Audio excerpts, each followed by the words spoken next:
What's up happening? Blah, blah, blah. I cannot talk today. It's too early, apparently. This is our 9 a.m. call. Well, at least 9 a.m. where I'm at in San Antonio at the moment on October 17th, 2015. And this is a presentation where we're going to cover some stuff in the identity workbook. And we have a call later today, Saturday, we're working out this new schedule. And on the new schedule, we're going for a really early one because I started waking up early. And then we're going to have one a little bit later on in the day. And it hits time zones really well. So hopefully, if you're in Australia or Europe, um, this works a little bit better for you.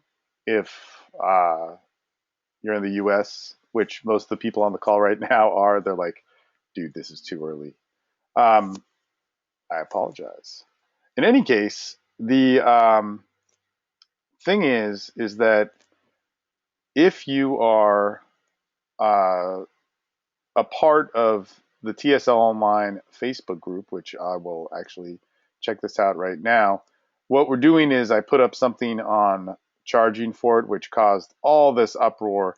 What we're going to do is we're going to start posting on here all sorts of stuff. So actually, I posted where you can get on the call. So everybody on the Facebook group should be able to do that. And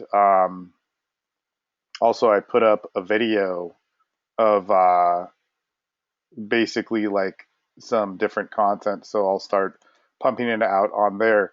And because we do so many calls and they're recorded, like this one is recorded and it is, uh, basically this one's recorded on a lower level. It's just recording my screen and my voice.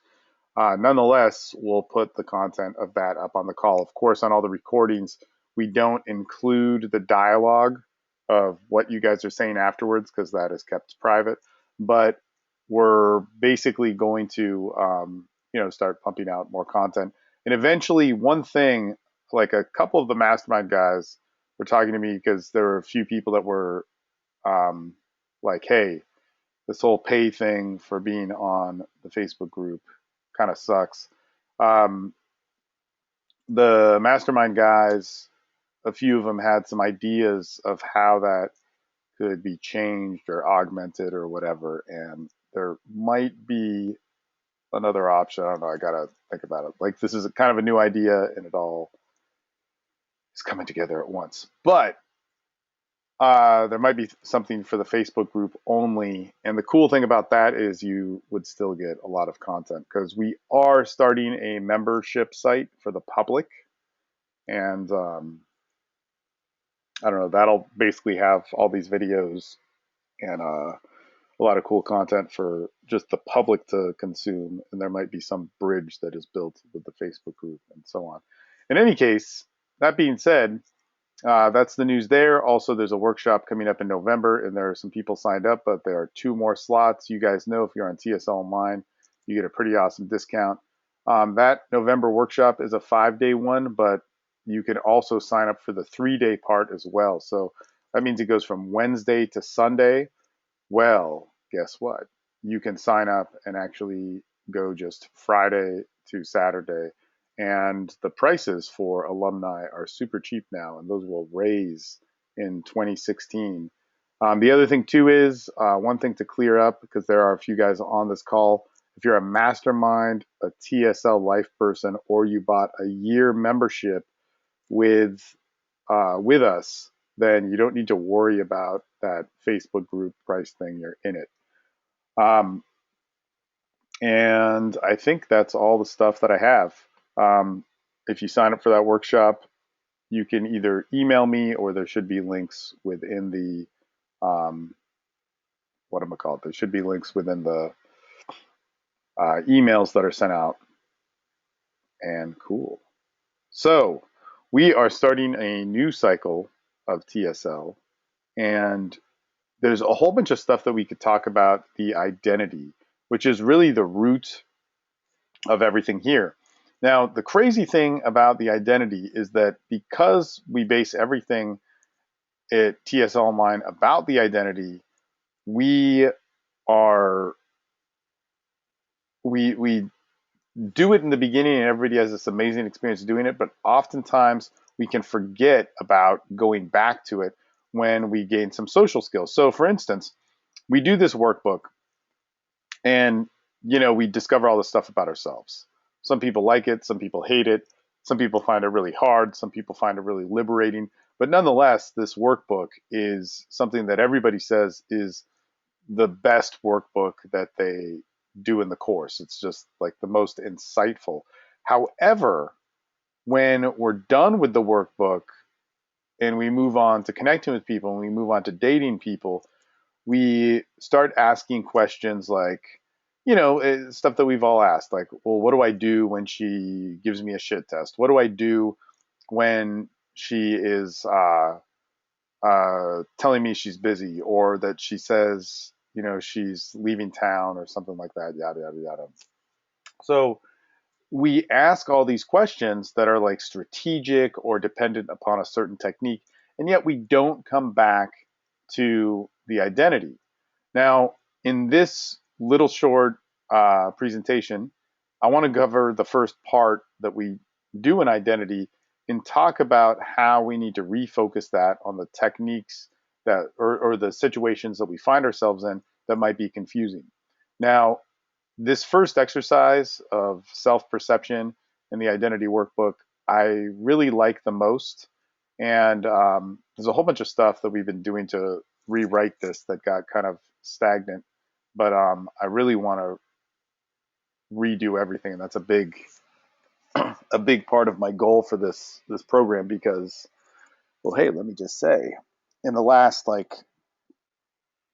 year and a half or so, we've kind of realized that TSL online is just so different from any other online course, and it's just its ability to work with men and change them is just fucking awesome. So I want to keep it there. I don't want other people to copy it and do it in whatever ways and yada yada yada. I want everything to be on like super high quality. So in the next 6 months there'll be like a huge transformation on just PDFs having everything there without a bunch of mistakes and stuff like that. The videos have better presentation and so on, yada, yada, yada. But that all being said, in thinking of the restructure of this exercise in particular is going to stay the same. Of course, there might be some appearance things that change and so on, but looking at the positives and negatives of who you are and being able to communicate them is fundamental. And it's also fundamental when we run into our problems with people. Okay. So the reason why this is one of the first things is because it's such a different way of looking at yourself. And it also fits in the reality of literally every social experience that you're going to come into. Okay. So as we have here, it's like, make two columns and write on the top of one column your assets, top of another column your liabilities. And then this is how we see ourselves. So it's not necessarily how other people see you, but I understand if you're just going with the flow and in the moment, you might do that. But we're basically going to look at what are the positive and negatives of me, how I see me. Okay.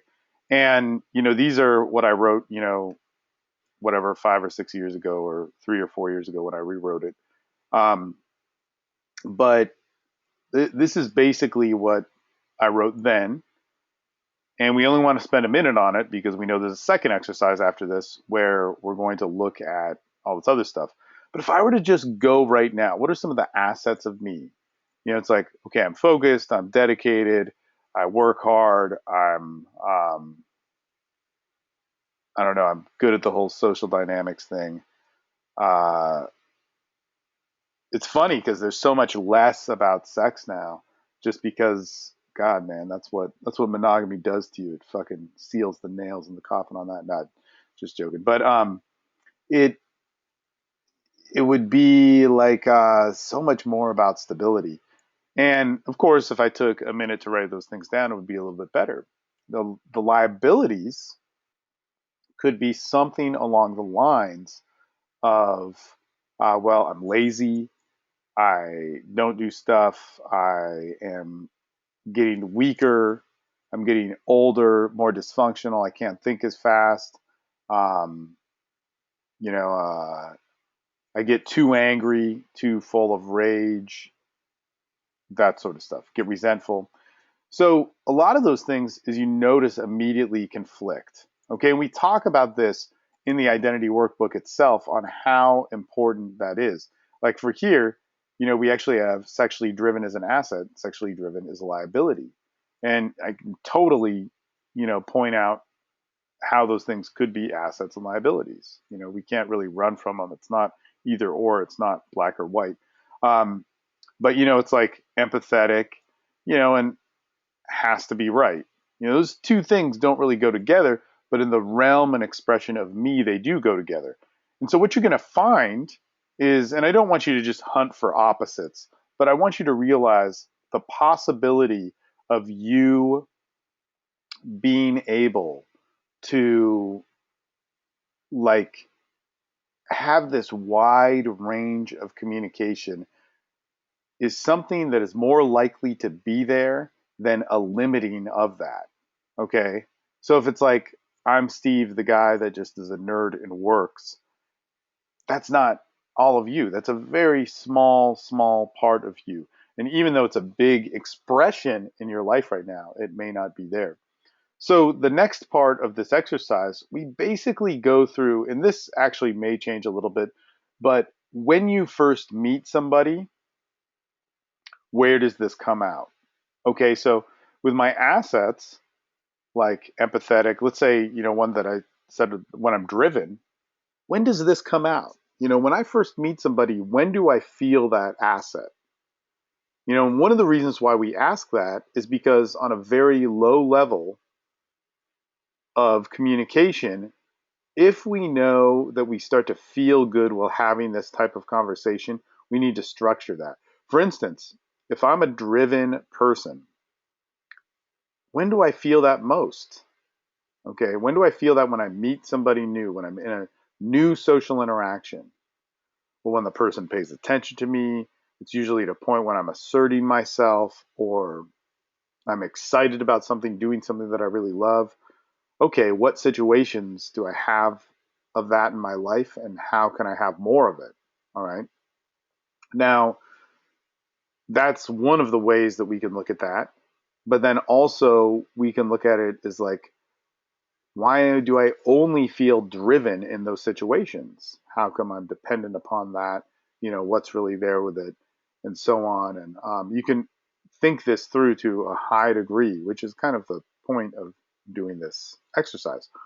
Now, if we go to the liabilities part, and I say, like, when I feel lazy, okay, when do I feel that? I feel that when I'm not able to think enough. I commit to something and can't finish it. I just like don't have it in me to finish it that day. Um, when I look at my goals to accomplish during the week on Monday and it's Friday and I'm nowhere near doing them. So there's all sorts of different ways where I'll feel lazy. All right. And you can go like, all right, well, how do I cut those things out of my life? But for me, that's not necessarily solving the problem. But you can look at that. It's like, well, wait a minute. I have this more lazy mindset when I'm in this type of situation. I have this more lazy mindset. Actually, those weren't when I first meet somebody. But, I'll tell you this. I feel most lazy when I first meet some in a social situation when I have stuff to do and I'm talking to people and it's just like there's no reason like I shouldn't be talking to them or be social right now because I have work to do or something like that. Or it very rarely will have to do with comparison and more have to do with like conversations that I care less about or are really superficial. In any case, so we want to examine that because we could cut those things out of our life, but then that doesn't really solve the issue. But more importantly for me, it's like, wow, when do I feel this? Well, I feel this when I'm having superficial conversations. Why does that bother me? Why can't I hold on to that tension? Why does that put me into a negative belief? Why does that give me a reaction, positive or negative? And so when we really think about this, our reflection of ourself, of how we see ourselves when in social situations is really a result of us reacting in a lot of different ways. Like, I'm a happy person when I'm social when XYZ happens. I'm an unhappy person when I'm social when XYZ happens. Well, why can't I just be myself in those situations? And that's the real goal. So that might sound really confusing, but let's go into how this could work in some technique. All right. Because that's really the point of this. We need to continue to explore our identity when we're talking to women. But basically, what we realize in there is there's a huge span of our image of self. It's just massive. Our image of who we are is like it's a big gray area. There's no black and white. There's no good or bad. There's no absolute. There's just so many different things. Now, there are things that we absolutely are, but there might be a counter to it that is like in conflict or directly opposite to it that is so there. Now, the interesting thing is that if we have this, then we're going to assume, but it is true, guys, it is true, that everybody else also has this huge gray area of expression. Man, it's awesome. The truth of every single person out there is as dynamic and stretched all over the place as yours. Now, it's probably different. It's probably much different than yours. But that separateness of us is so cool. And if we can communicate in that weird gray area, we can actually jump right to the core of the person. Hence why TSL um, is so like heavy on rapport. Even though we say we can throw rapport out the window for seduction all the time, it's just so obvious how rapport can hit. Okay, and so the first thing that we should notice is that if we have this huge window of how we view ourselves as positive and negative. And for me, the negatives usually like are much easier to write than the positives. Like I have to try to have like sorry. I have to try to have like, eight or so or 10 positive things out, but for the liabilities I could have just like an endless list within a minute. Um but anyway, um everybody has that huge, huge gray area. Now, check this out. If I can just learn to communicate about that, you know, if I can learn to communicate that to somebody, I can communicate to their gray areas and hence get to a very deep level. Like, for instance, it could be like, I love women and I hate women. This is a very real thing for me in my life throughout my life.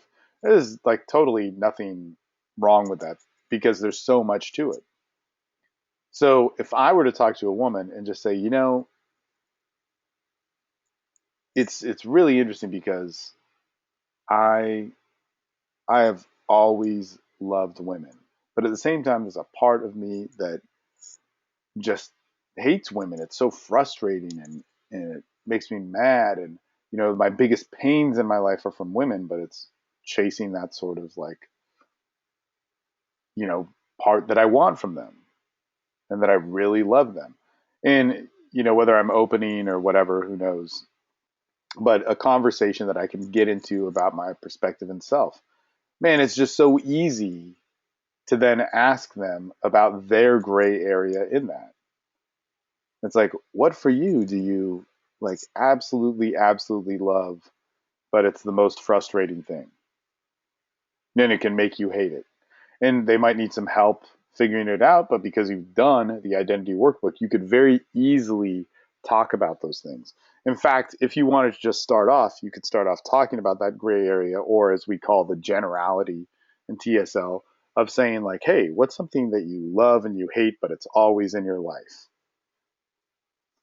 And if we've really done this in the identity workbook and looked at it, there's so many things you could talk about. This is one of my favorite things, is that pickup is absolutely one of those things. Like the hate and the anger that revolves around pickup is insane. Especially like Neil Strauss's book came out, they're like, oh my God, look, Style is writing about how bad the game is, which is probably much like the game, an over dramatization of his life. And it was funny. I was talking to somebody, and Neil was like never known as actually really being good with women, and a lot of the stuff in the game is highly accentuated. And but what am I call it with the truth, which I haven't read? I'm going to guess that the guy's a good writer. Yeah, he did his research, but I doubt. I don't know. Whatever. It's a lie about a lie. So the thing is that it's like people in pickup will hate on pickup. They'll be like, this is this terrible, terrible thing. But at the same time, they're the same people that are actively going and looking at it, still looking at products, still wanting to read products, still, being involved in this sort of area. Self help could be the same thing. Diet and fitness could be the same thing. You know, Pursuit of women, same thing. For a female, pursuit of men. For a female, pursuit of their, like their identity and self. And so there's these polarizing things that happen all over. And so when we explore this in ourselves, it gives us a window to start a conversation or start connecting with people on these concepts that just happen over and over again in our lives. It's like, is there something that you love, but also it's the root of what you hate? Hard thing for a woman to answer that doesn't know you, but you could then start pointing out examples of like, well, look, like being in shape, like being beautiful, being hot is like what everybody wants. You want to look your best. Like I, as a man, I want to look my best, which can be hard at times. But at the same time, if people only like you for that, you hate it. It's just ridiculous. You just do not like it. It's a fucking terrible thing and it sucks ass. Right? And so we could move into conversations like that immediately a woman would understand with giving some examples. And in rapport cycling, basically the technique that we revolve around that is like either giving examples or listing of threes and so on, essentially accomplishes all those things. So you can go back and review the information on that if you want to get more advanced. But now let's take it into when we get a little bit later on into TSL, when guys start talking to women. It's like, well, I talked to a woman and she kind of liked me, but I couldn't get her number.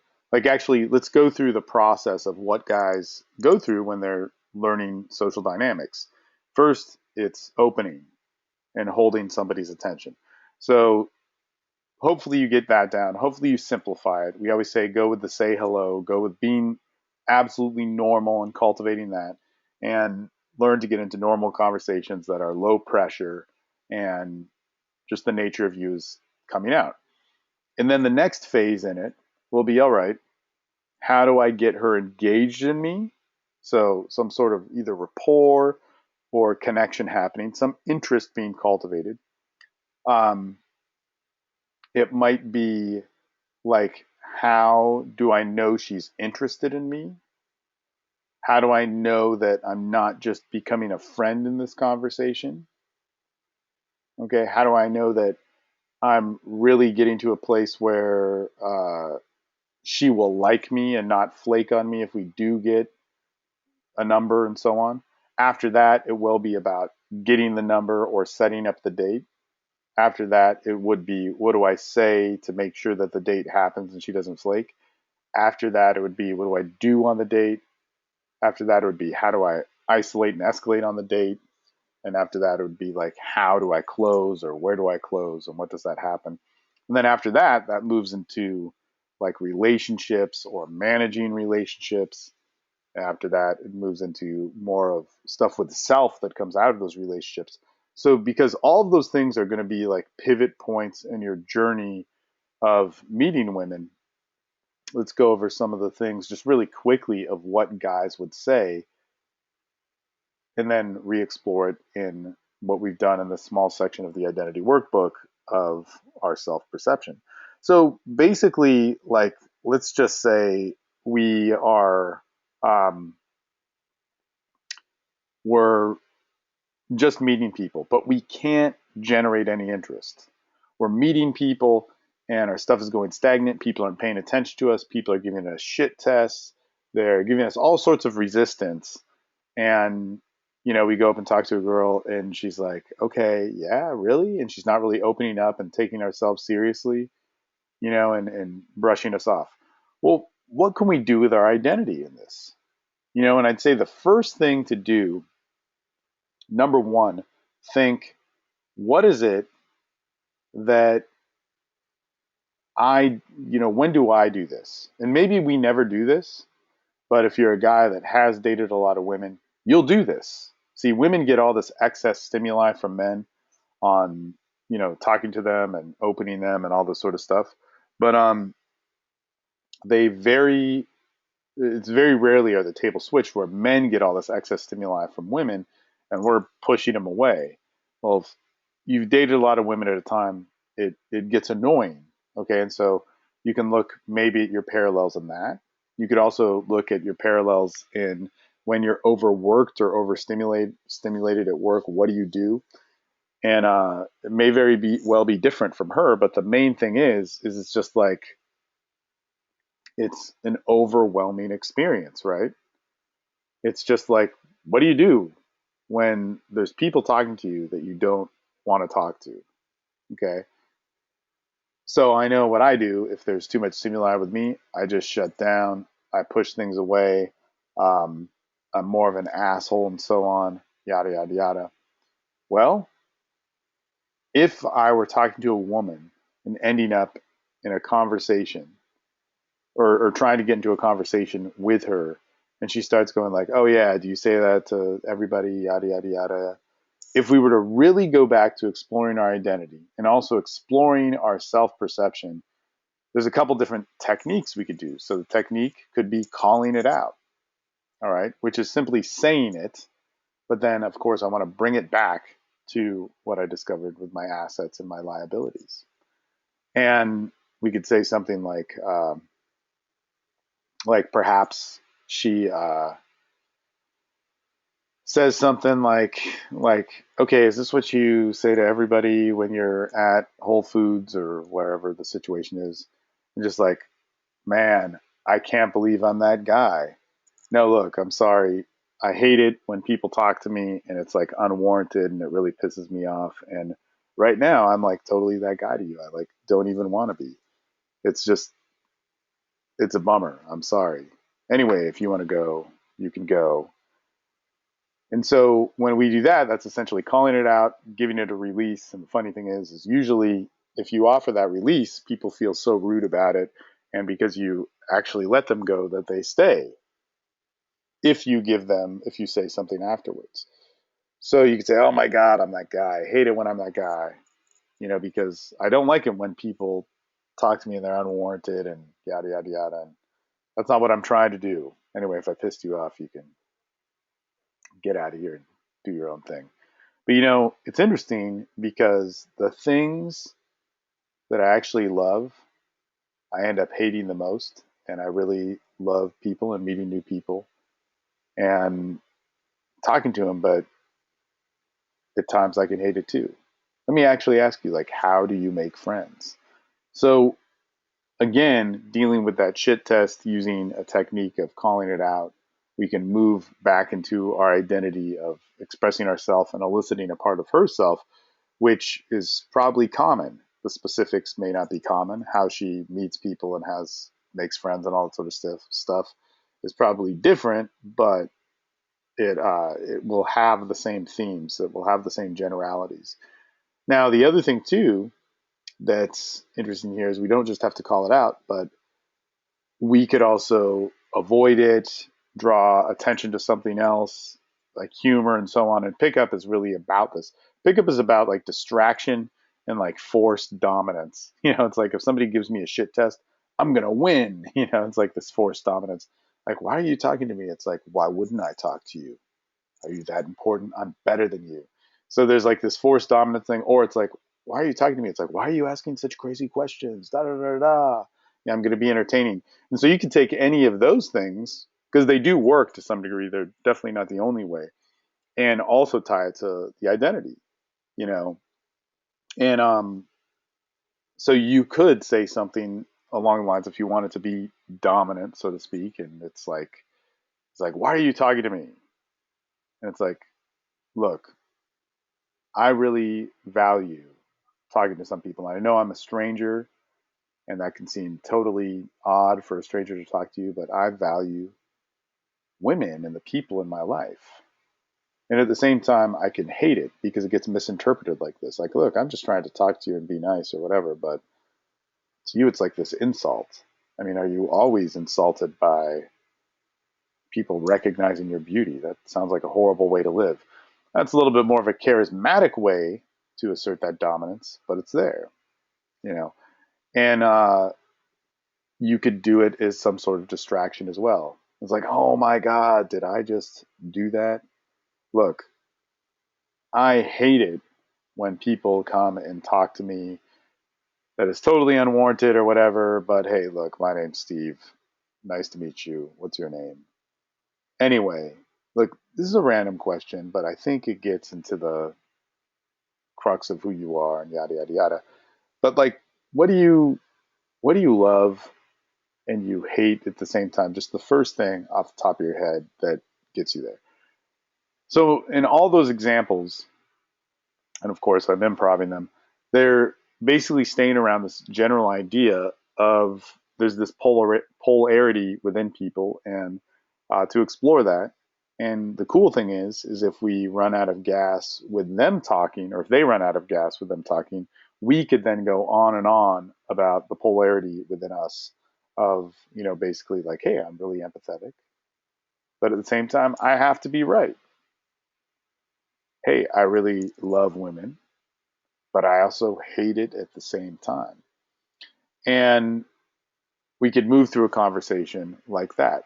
The interesting thing is when we get into things like rapport cycling or heavier connection, when it comes down to social dynamics, is a lot of times we forget about this stuff. Man, within all of this, we could rapport cycle. Look, I love working out. I love taking care of myself, but it also makes me more judgmental about myself, more judgmental about others, and just it kind of makes me fear health in a way. There's a whole wealth of things that we could talk about with somebody in that. Um, let's say if we can't make connections on our dates work, or make a number stick. These are all actual intent questions. So, like making a number stick, getting a date, keeping a date, being able to physically escalate on a date, her not flaking on that date, yada, yada, yada. Um, Her being in a conversation with you and not being in the friend zone. This is all really based on intent. Well, man, it's really fucking simple. In order to find intent in a situation, and this is that social dynamics part, okay, the phenomenon of what happens and using techniques to leverage what happens naturally in a social conversation. But we could basically do something along the lines of like finding intent towards her self perception. So it's super easy. If you want a girl to say yes to a date, like you more, get turned on by what you say, any of those things, it's all going to revolve around intent and her image, intent and her expression, intent and who she is. So if I can actually get out of her, truly get out, like what is the thing that you love and you hate and you live for in the world and yada, yada, yada. and then she really says it and elicits it, then I have a clear cut path of how I can basically say, man, I think that's really attractive. You know, when I came up to you and I talked to you, like I thought you were, I thought you were good looking, but now there's more to it. And I really I want to interact with that.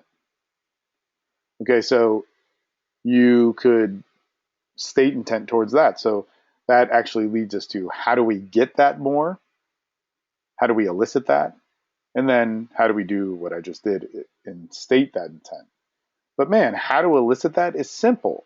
If we've done the identity workbook and we've really looked at these things, right? You know, if we've looked at our assets, we know that she has ways of viewing herself that are assets and how she can really describe them. And we know she probably has liabilities too. And they don't even need to connect, but they can. Like they could be standalone things. It's like, man, you hate people and are really judgmental. But if you could get her to talk about how she's judgmental about people and really, really mean it, really, really express herself and say, man, that is hot. Actually, this is a funny example. I don't know why I thought about this, but it totally bombed. It didn't work out. But there was this girl that I was talking to. I was winging for a guy, and she was not attractive. Like it was like hard to like this girl. It was so funny because the guy who was the client, he was in a workshop, was talking to this girl that was much more attractive, and he was doing really well. Like he just didn't know. Like he, like it was so green light for him to like just, I'm occupying the friend, take that girl away. Like she will go with you. She likes you. But the friend was super judgmental. And so I was talking to her about her judgment. I was talking to her about like being a judgmental person. And she got all into it. And so here it is, this negative, and she's totally, totally showing her real self. And man, she was like a hateful, it was not easy. It was like, this was like her general vibe. First off, she wasn't attractive. She was like overweight. And she was like, I hate everything. I hate everybody in Austin. And like the one thing I really like is food. And it was like, hey, no shit.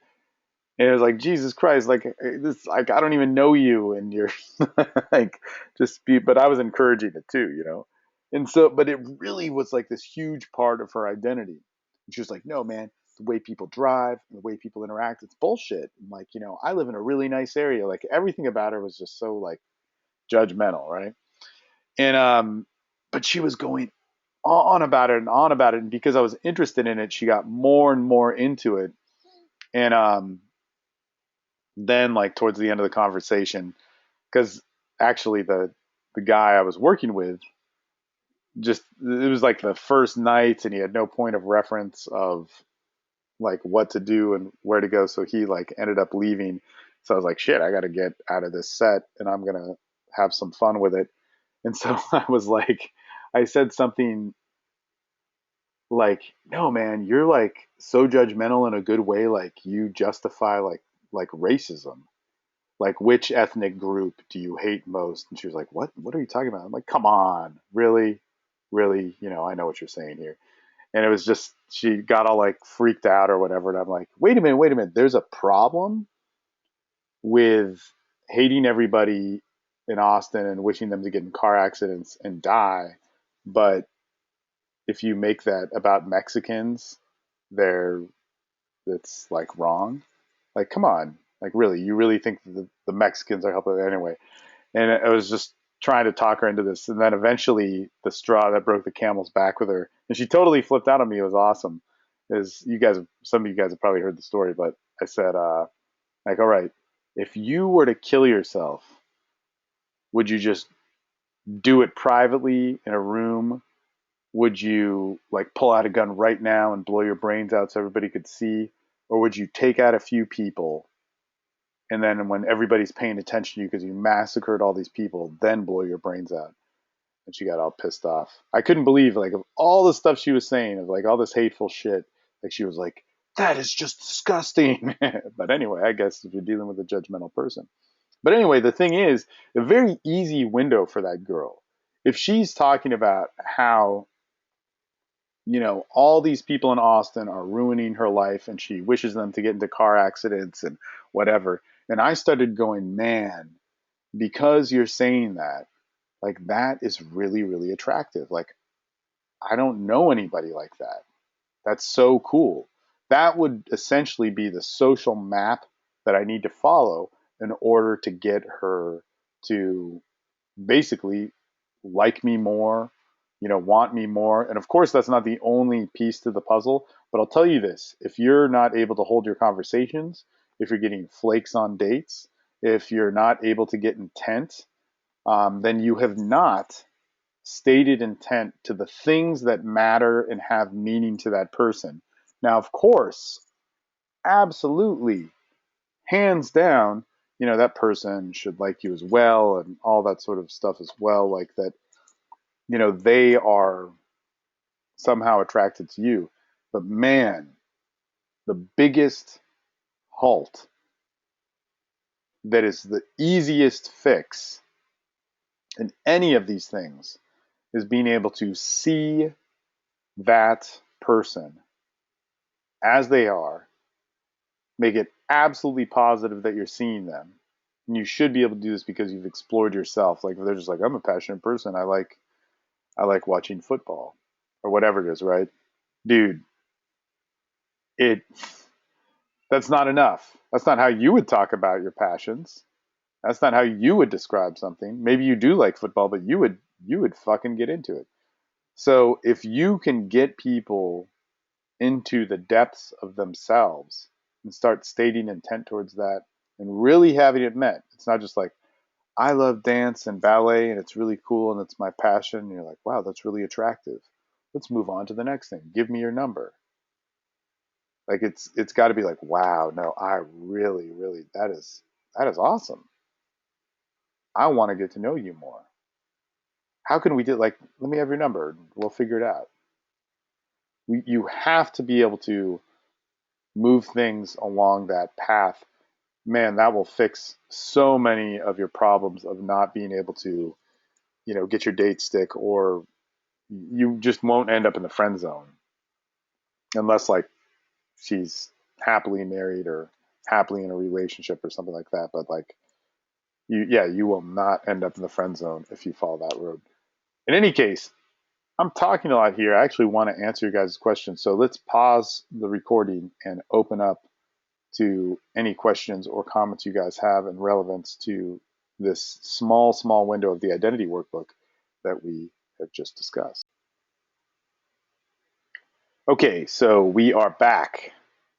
Look, we have a really good question here. And so it basically says, so when we do the identity workbook, we could create a whole social structure to, well, actually, he asked, so when we do the identity workbook, it basically gives us ideas for creating questions to ask. Now, the identity workbook has so much more than that, all right? Has so much more than that. It's not just creating questions for people to ask, right? It's actually a point where you can examine yourself, explore yourself, see the potential in other people. There's a lot that comes. In fact, there's so much of a therapeutic deal with the identity workbook. But check this shit out. You can create an entire social structure from this. And so he then went on to ask, well, what is a social structure? Now, when it comes to socializing, what makes socializing work is because we're born to be social, right? Like we're fucking made that way. Like you put 100 people in a room, they're going to talk to each other. Take 100 people in a room and half of them are men, half of them are women. People are going to sleep with each other. Okay, some people are going to sleep with each other more than others. And some people won't at all. So there will be like some girls, some guys, like that just sit and never sleep with anybody. There'll be some girls and some guys that, you know, sleep with every, so, whatever people and yada, yada, yada. There will be some people that do it in a monogamous way. There'll be some people that do it in a totally promiscuous way. But it will kind of section off. Like those people that do nothing, might dip their feet in in the water of promiscuity at one point. They might dip their feet in the water of, relationships at one point. Anyway, so the main thing is not everybody is doing the same thing. And that's what happens in society. And then the more dense it gets, the more crazy, weird problems come up and yada, yada, yada. But that's the phenomenon that people are going to be social and people are going to be sexual, right? Now, the different things that come up, like, for instance, the different things of like the people who are sleeping with more people, what are they doing? What are they saying? What traits do they have? These are all parts of what we look at in social dynamics. So it's like, well, these guys are more assertive. These women have a better hip to waist ratio. These, guys are louder. These girls show off more. And these are the people getting more attention and having more sex. And so, you know, you look at those things. What are the things that people are doing? What are the things that we really can't control that people have all the advantages have? Like they have bigger boobs or bigger muscles or something, or they're taller. There's only so much of that we can change. Okay. But then there's how they behave, like they're louder, they interact more. And so that's that whole social dynamics part. The saddest part of learning game or pickup is that people only focus on that shit. Okay. And they don't realize that, hey, people are naturally hardwired to talk. Sure, there's a varying degree of, different people and so on. And actually, I'll tell you this, you want to see a group of people interact in a more even way, make less people. Okay, so if we don't have 100 people in that environment and we lessen it to 50, there will be less of a degree of diversity within them. Okay, so if we have 25 people, there will be less of a degree of diversity within them. And if we have 10, there'll be surely differences, but they'll be very personal, and yet everybody will interact on a fairly even level. And you can see this even with family structures and so on, and yada, yada, yada. The more densely populated, the more different it gets. Anyway, so that brings us that we have this core of that we're born to be social, born to be sexual. Of course, there are these dynamics happening of different traits people have that they can't change and different social traits that they can change that help them. But what is also interesting is there's a structure and a map that is followed that generally happens when people meet. Now, I'm definitely not going to say that this is our evolutionary map. This is our map that in our society and culture of what the world lives and breathes as is today. So that means people in Europe, people in India, people in Japan, people in uh, North and South America. There are very, very extremely different cultures, different ways of doing things, but they'll generally hit upon these different points. And actually, the more women you sleep with, the more you'll realize that it gets really simple. How do I meet? How do I get sexual? And where do we go to sleep with each other? It's like if your goal is sex, those are like the three things that you need to worry about in your social structure. But if you're new at it, you need that broken down a little bit more. The social structure would be like, how do I meet? To structure techniques within that, that would be opening, that would be engaging in somehow, in some way, that would be isolating in some way, getting personal. Okay, so how do we open and build a connection? So in that social structure, how can we learn ways to do all that? Okay, now the next phase in that is like, how do I go from rapport to building a connection enough to get a date or rapid escalate stuff, all that sort of awesome action. So it's like, how can I move there that quick, you know in this social structure? So we look at that, it's like, well, you could do it more emotionally with rapport, finding out deeper qualities of her, showing intent towards that and so on. Or you could show a lot of intent and get just enough rapport to have that intent stick. So this is actually kind of important if you're really into the social structure. If you talk to a girl and your goal is sex and you want to sleep with her fast, most likely you may not go the heavy rapport route. The heavy rapport route is not bad and it goes very, very fast. If you it takes about 3 or 4 hours of interaction with somebody to get to get sexual with it. And the heavy rapport thing is like you find out their value, you find out what they live for, love, yada, yada, yada, their emotional map. And you start stating intent towards that. We hear that most often in TSL. But the uh, the one which will happen indefinitely if you get a lot of experience with women is that you'll skip that. And how it will skip was that you meet a girl in some way and intent is there, whether she shows it or you show it. And then all you need is just enough rapport to make that stick. So it's like, wow, wow, I like this girl. She likes me, man. She's hot. You know, I can tell, I can sense it, I can feel it for whatever reason. And here's the thing, guys, you might be going like, well, how do I sense that shit? Well, you'll know it when you see it. And you just need more experience to understand it, but you will. You'll absolutely get it when it starts to happen in your life. And then you go, well, fuck, I need just enough rapport to make that stick. So it might be like, wow, like, look, I'm going to say this, but you are really, really fucking hot. And then we back it with like something along the lines of like, but look, you know, I, you're hot, but I bet you're like, I bet a lot of people don't see the smart side of you, which is actually a funny thing. I was with the Jesus Tiger at this waitress place, and he's like, man, I follow all these girls on Snapchat, all these hot chicks, and they all think they're doing this individualistic thing, and nobody's doing it with them in the world, but it's the same fucking video, whether it's in Chicago, LA, New York, Portland, fucking Dallas. And it's like, I party, I'm hot, look at these pictures of me. I get bottle service, guys buy these things for me. I'm on top of the world. I'm Kim Kardashian, whatever. And he's like, it's so funny because they're all doing the same thing and none of them are communicating with each other. And they think they're so fucking original. But then the waitress said, like, look, I'm hot. And she wasn't that hot. It was pretty funny. She's like, look, I'm hot. You can, like, whatever. I get whatever I want. I say what I want. Like, you know, I can always come back from all these things. But the thing is, I'm really smart.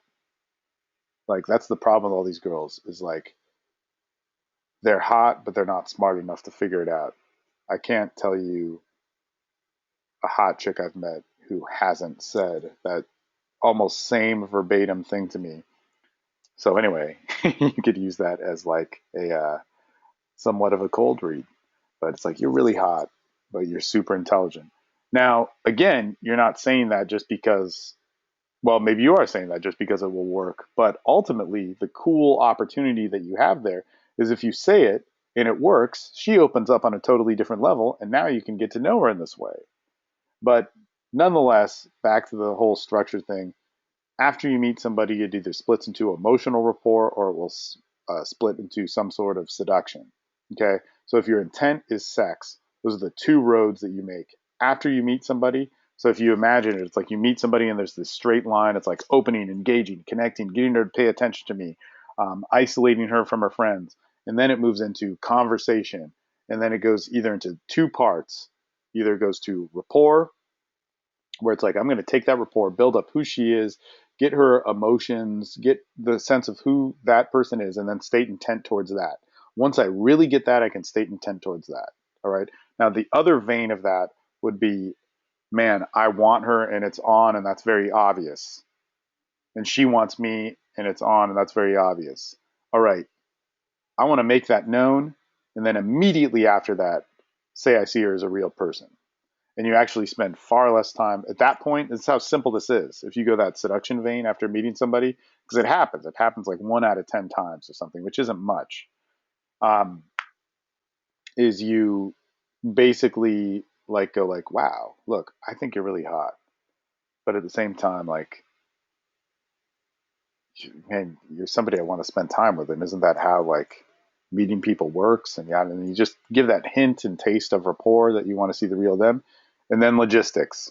How do you see them alone later on that night, a day later, 2 days later, 3 days later, but don't put too much time in between it because it'll fuck up. And then you just go to the date and seduction, or the date, or you skip the date and go right to the, you know, how you close it. But if you're going that rapport route, then you get to know them. All right. You get to know them. You state intent towards that, which will take an extra 5 minutes, and it's like, wow, who are you? Wow, that's you. That's amazing. Like, I want to spend more time with that. Look, how do we do that? What's your number?